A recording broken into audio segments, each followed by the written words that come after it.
So meet me in Mark chapter 2. I'm going to try not to go back to my John study this morning. Let's go to a different gospel, and I want to take you into Mark's little gospel. Mark is an incredible little book. Well, that goes without saying. I mean, he's a book about Jesus, but he's such a book of action and immediacy. You'll see what I mean in a moment. Before I read for you from the top of chapter 2, just kind of want to start with some questions, rhetorical, lay them out in the room and let you dwell on them for a little bit as we minister today. Just start with the thought of, what is the value of someone else's faith to you? Because I think I can only really speak for myself, but for the most part, I have looked at faith as a personal thing that affects me. That my faith doesn't affect you. Your faith affects you. That I think is kind of common. People look at faith as a personal thing, not a corporate thing, particularly in the Protestant church. But I want you to just consider today what value that someone else's faith might have in your life. Conversely, what value might your faith have in your neighbor's life? And if your neighbor's too far gone or not easy for you to wrap your mind around, bring it into your house. What value does your spouse's faith have for you? Or what value do you have, your faith have for your kids? That might be an easier way to think about it.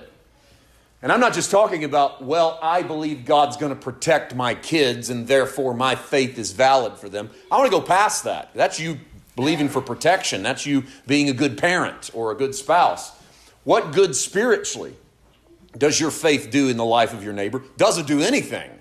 And that's a big thing for me, is to try to dig down to the bottom of that.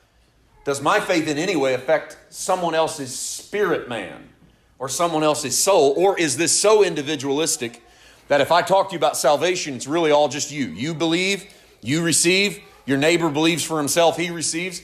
How much of that comes together and how much of that is completely separate? Well, it's a question I haven't even really considered all that much, because I was just so convinced my faith was for me and your faith was for you, and neither shall the two meet, that I haven't put a lot of thought into it. And then I read stories like Mark 2, and I come across some pretty incredible moments in the life and ministry of Jesus. So let's read them starting in verse 1.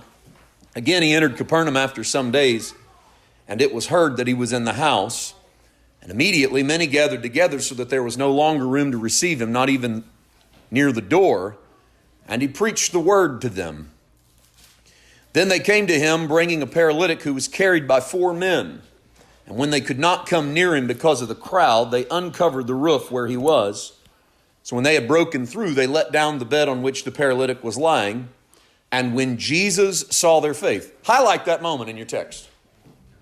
That one's worth some more consideration. When Jesus saw whose faith? When Jesus saw their faith, he doesn't say to them, text is very specific. When Jesus saw their faith, he said to the sick man. He sees their faith, and he speaks to the sick man of the sick of the palsy and says, "Son, your sins are forgiven you." And some of the scribes were sitting there, reasoning in their hearts, "Why does this man speak blasphemy like this? Who can forgive sins but God alone?" But immediately, when Jesus perceived in his spirit that they reasoned this within themselves, he said to them, "Why do you reason about these things in your hearts? What is easier, to say to the paralytic, 'Your sins are forgiven you,' or to say, 'Rise, take up your bed and walk'?" That's a good question. Maybe I'll lay that one out there for you too. What's easier to say? "Son, your sins are forgiven you," or "Rise, take up your bed and walk"? Well, they're both easy to say, but which one's the easiest one to back up?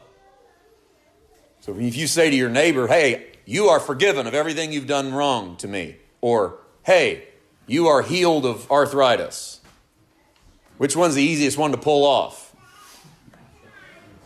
It's a simple question. There you go. So we got a conundrum in the ministry of Jesus. First of all, that Jesus asks the question, which one is easier to say? We're going to help him. He's going to help us answer that as we move forward in the text. So which one's easier to say? "But so that you may know that the Son of Man has power on earth to forgive sins," he said to the paralytic, or to the sick of the palsy. That's what palsy is paralysis. "I say to you, rise, take up your bed, go to your house." Immediately, And I don't know if you've caught a trend here. This is 3 times in 12 verses that the word immediately has kicked off a verse. This is a very Mark thing to do.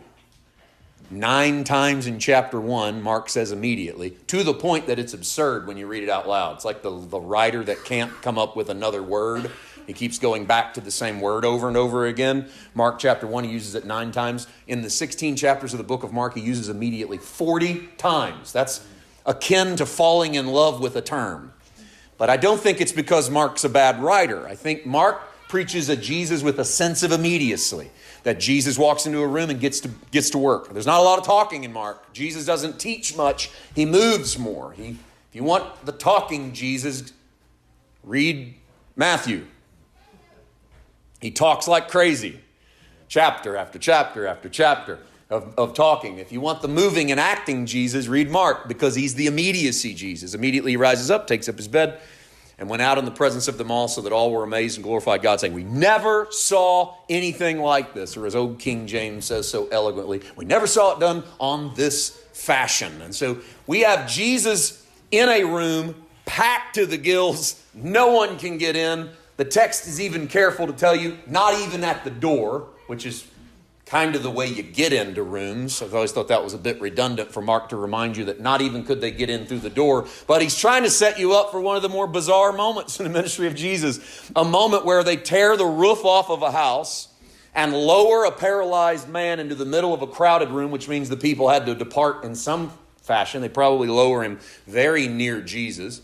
And Jesus then moves on a paralyzed man who hasn't expressed an ounce of faith, who didn't ask for forgiveness, who didn't ask to be healed, but he recognizes the faith of 4 men in the room and begins to move on the heart and the body, starts with the heart, moves to the body of the paralyzed man. So I come back to my opening question. What good is someone else's faith to you? Well, based on Mark 2, it's a lot of good.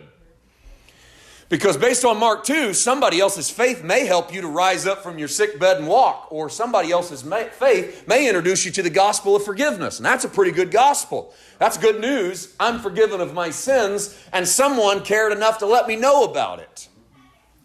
So without a lot of foundation, just one story, we know that somebody else's faith can make a big difference. Well,